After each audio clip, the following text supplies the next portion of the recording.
And the main news tonight, the IRA has delivered a defiant Easter message. The government sees it as a clear threat, but Sinn Féin insists it's not all doom and gloom. Newsnight is on BBC2 at 10:30, but that's the 9 o'clock news. Good night.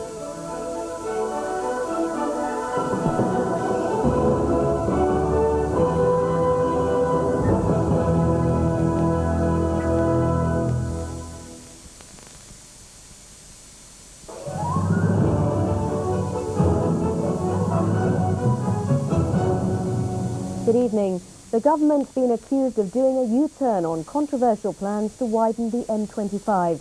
It's proposed to expand the road from 8 lanes to 10 between junctions 12 and 14, and from 8 lanes to 12 between junctions 14 and 15. Another day on Britain's most congested motorway. The sheer volume of traffic on the M25 makes crashes like these inevitable. Adding extra lanes might make motorists happy, but for local people, it's the return of a plan they thought was dead and buried. George Stoker's been here for 50 years.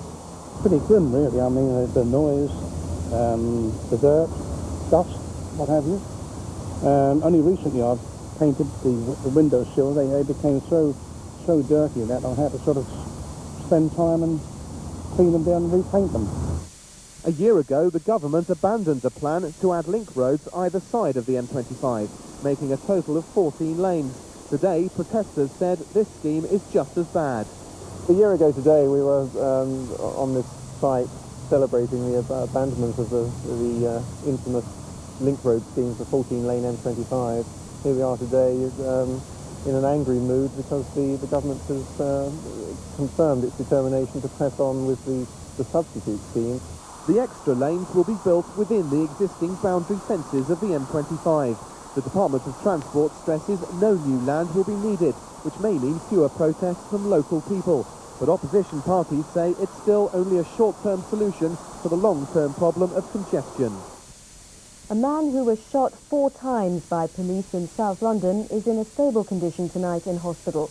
Armed officers opened fire after police say the man drew a gun from his coat, but his wife says it was a replica weapon. The police have begun an internal investigation. A police firearm cartridge marks the spot where Robin Smith was shot by armed officers last night. They were responding to reports of a man with a firearm at an address in Merrick Road, Clapham. It appears Mr. Smith, who lives here, confronted the officers in the road and was seen to pull what they believed was a gun from under his jacket. One officer opened fire, hitting Mr. Smith 4 times.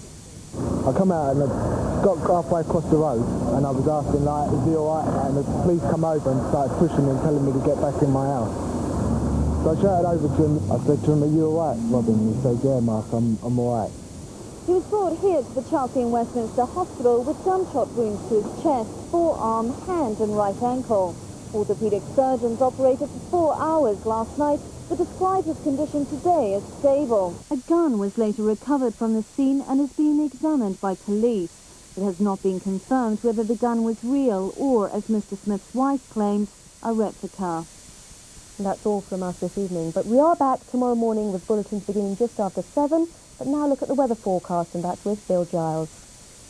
A very good evening to you. I'm still a bit pessimistic about the weather for this coming weekend. Not much in the way of rain, admittedly, but a fair amount of cloud, and that's already beginning to work its way in towards us, coming across Holland and Belgium just now. It'll get into the southeast first of all and then work its way northwards. But if you're off to Europe for this weekend, you're going to have to pick your spot because there are areas of pretty miserable weather around. In fact, if you go down across into France, a lot of fine weather, but down in the southeast, that's where we're likely to see the showers. Paris staying dry with some sunshine, and the western side of France as well. Down across into Portugal, a lot of fine weather down through there. Lisbon up to 21 Celsius, that's 70 Fahrenheit.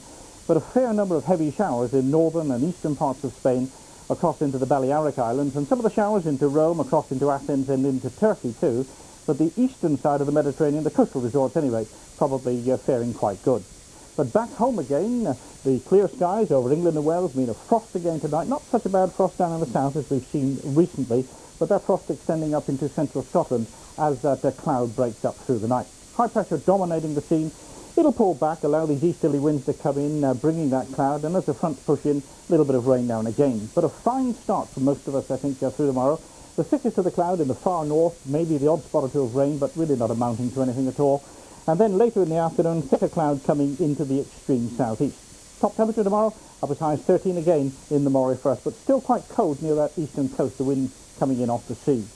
And then as we go into Saturday morning, we're going to find clouds, some drizzly rain, particularly in the southwest, starting to push its way northwards across many parts of England and Wales. Saturday, the best of the sunshine in the northwest, across in towards parts of Northern Ireland as well. And then by Easter Day, that cloud with a few outbreaks of rain continuing further across into Scotland. But by the time we come to Easter Monday, many central and eastern parts, particularly in the south, brightening up with some sunshine. That's it. Bye-bye for now. When a baby is all you've ever dreamed of, I'll have me 2 or me 3 goats if it kills me. you'll do anything to have one. That's very rude, Mum. This usually gets the job done. Shouldn't it? You've never had it done. No, I have not. I think it's very important that you realise that most IVF treatments will fail. But failure can bring its own consequences. She's scared that I'll leave her if she can't have any, which I probably wouldn't. A new arrival to BBC One. Making Babies begins in half an hour. Lift off as bugs boldly go where no crime busters have gone before. That fuel cell is very unstable. It's like a little bomb. Bugs, Saturday at 8:05 on BBC One.